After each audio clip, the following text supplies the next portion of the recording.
Hello guys, welcome back my channel পূজাতে। কেমন আছো তোমরা? আই হোপ কি তোমরা খুবই ভালো আছো, আর আমিও খুবই ভালো আছি। তো এখানে একটা আলু নিলাম, আলুটাকে ছিলে ভালো করে কদ্দুকস করে নেব। তো আজকে বানাবো হারা চানার পকোড়া। তো বিকালে চায়ের সঙ্গে পকোড়া কার না ভাল লাগে।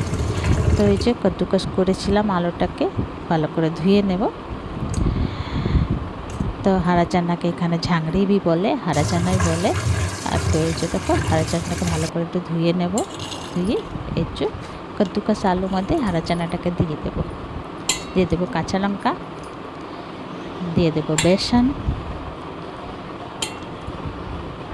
দিয়ে দেবো লঙ্কা পাউডার, দিয়ে দেবো হলদি পাউডার, দিয়ে দেবো স্বাদ অনুসার নুন, দিয়ে দেবো কালি জিরে। ভালো করে মেখে নেব, জল দেব না,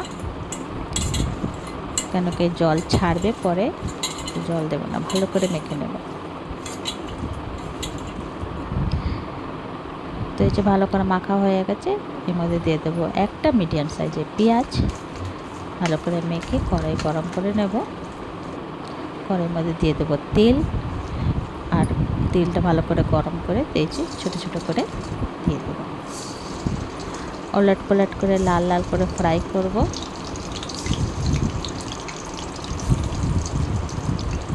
তো আজকে আমাদের বিকালে এইটাই নাস্তা, চা আর পকোড়া, হারা চানা পকোড়া ইয়া ঝাংরির পকোড়া। তো উলট পুলট করে ভাজবো।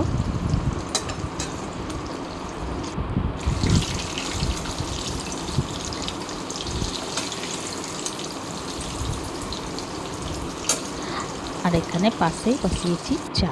এই তো চলো, পকোড়া হয়ে গেছে, এবার দিয়ে দিই।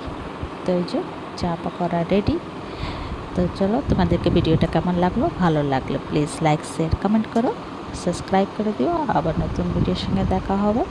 তো তোমরা সবাই ভালো থেকো, সুস্থ থেকো। Bye bye, take care.